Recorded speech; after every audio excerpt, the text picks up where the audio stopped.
ওই দিন বৃষ্টিতে ভিজে ডাক্তার দেখানো পরে তারপরের দিন গেলাম টেস্ট করাইতে, যেহেতু খালি পেটে টেস্ট ছিল। টেস্ট শেষে এই যে নাস্তা করছি, পরোটা ভাজি চা।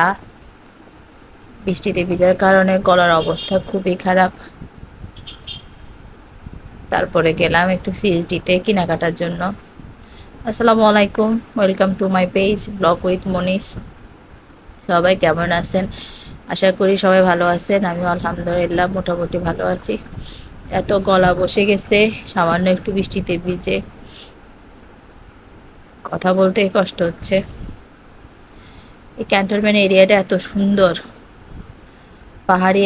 পাহাড় কেটে পুরো ক্যান্টনমেন্ট বানানো, তো এত সুন্দর লাগে। সারা দিয়ে কাছে কাছারি অটোত করে যাচ্ছি।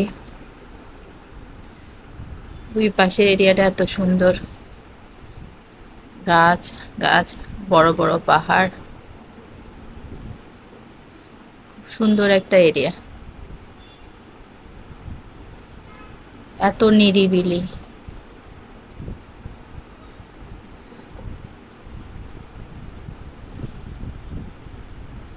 এই যে তারপরে ক্যান্টন সিএসডিতে চলে আসলাম। সিএসডিতে এসে বাসার জন্য টুকিটাকি জিনিস কিনলাম।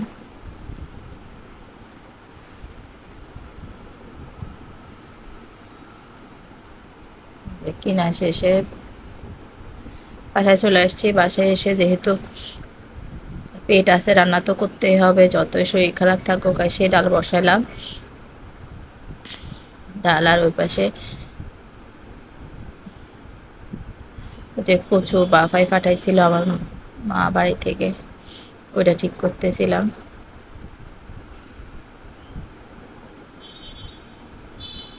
ডাল হয়ে গেছে, ডালে একটু লবণ দিয়ে দিলাম। বাস এখন নেড়ে চেড়ে বাগা দিয়ে দিব। গলার জন্য হয়তো অনেকে কথাই স্পষ্ট বুঝতেছেন না, ইগনোর মাই ভয়েস। আমি নিজেও চিন্তা করি না এই অল্প বৃষ্টিতে এত ঠান্ডা লেগে যাবে।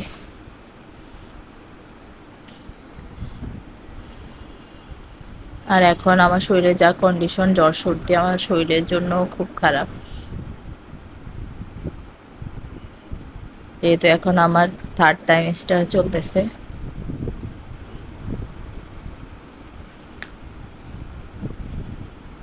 কে কোথায় থেকে দেখতেছেন আমার ভিডিওটা প্লিজ কমেন্ট করে জানাবেন।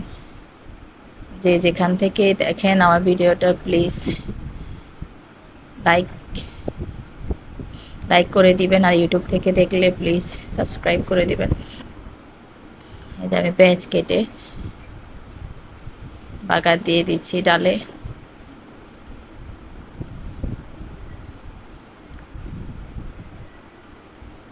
মাঝে মাঝে মনে হয় যদি রান্না করা না লাগতো।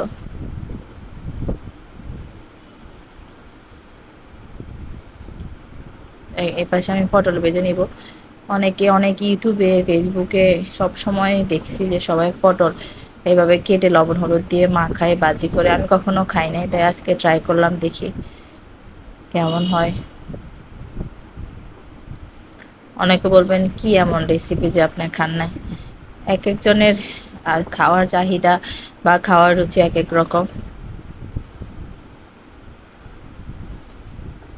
হয়তো অনেক এলাকার মানুষ জানে না পটল যেভাবে ভাজি করে খাওয়া যায়।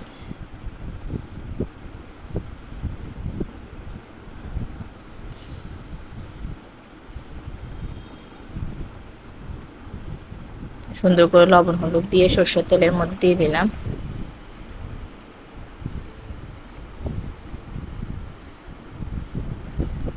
পটলগুলা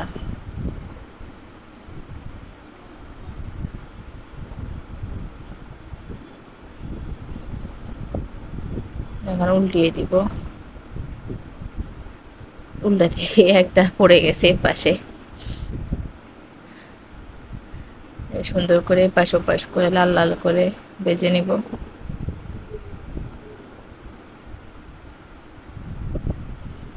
যে আমার পটল ভাজি হয়ে গেছে, দেখতেছিলাম খুন্তি দিয়ে যে সিদ্ধ হয়েছে কিনা। কি সুন্দর সিদ্ধ হয়েছে। কিন্তু পটল ভাজির থেকেও বেগুন ভাজিটা বেশি মজা। জানি না এক একজনের হয়তো খাবারের টেস্ট এক এক রকম, কার কাছে কি ভালো লাগে। এর পাশে ভাত বসাচ্ছিলাম, ভাতও বলক উঠে গেছে।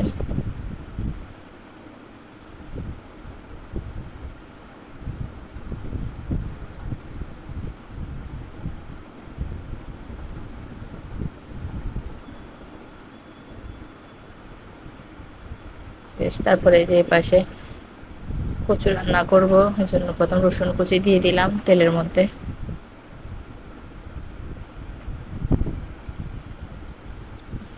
পেঁয়াজ দিলাম, চিংড়ি মাছগুলো দিলাম।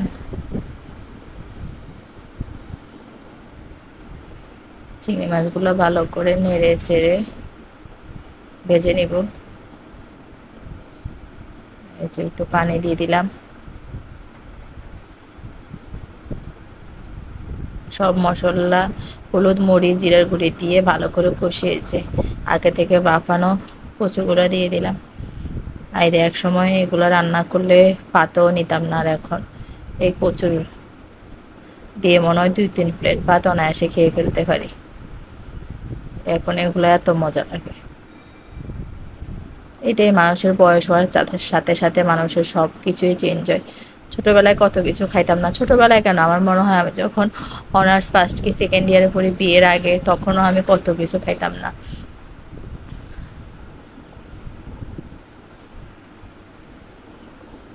তখন এখন মনে মনে ভাবতেছি, আহারে তখন কত মজা মজা খাবারের টেস্ট মিস করছি।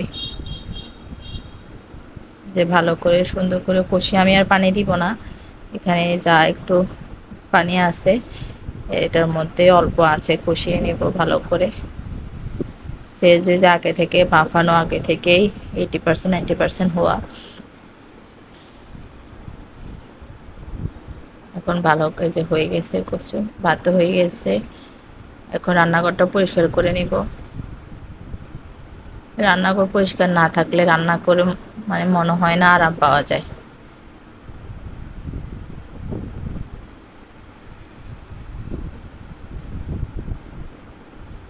রান্নাঘর, তারপর সিঙ্ক, আশেপাশে এগুলো পরিষ্কার থাকলে রান্না করেও মজা।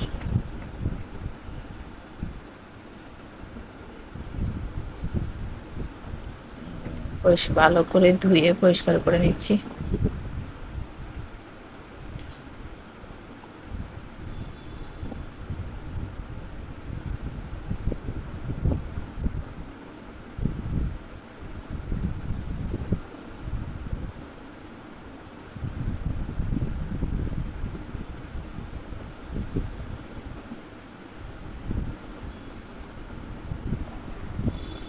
তারপরে সিঙ্কগুলো পরিষ্কার করে নিচ্ছি।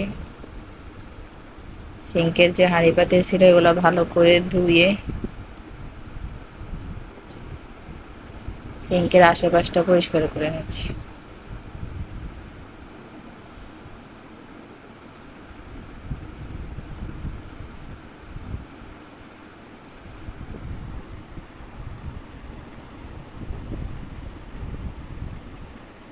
আমার এই ছোট্ট ভিডিওটা যদি আপনাদের ভালো লেগে থাকে, please like, share and comment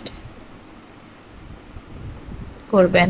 আপনাদের লাইক এবং কমেন্ট আমাকে পরবর্তী ভিডিও করার জন্য ইন্সপায়ার করবে। আর সিজি থেকে কী কী কিনলাম এগুলো আগামী ভিডিওতে দেখতে পারবেন। ভুল ত্রুটি ক্ষমা করবেন, যেহেতু প্রথম ব্লগ শুরু করছি, অনেক ধরনের ভুল হইতে পারে। যারা ইউটিউব থেকে দেখতেছেন প্লিজ সাবস্ক্রাইব মাই চ্যানেল, যারা ফেসবুক থেকে দেখতেছেন please follow like my page. সবাই ভালো থাকবেন, সুস্থ থাকবেন। আসসালামু আলাইকুম।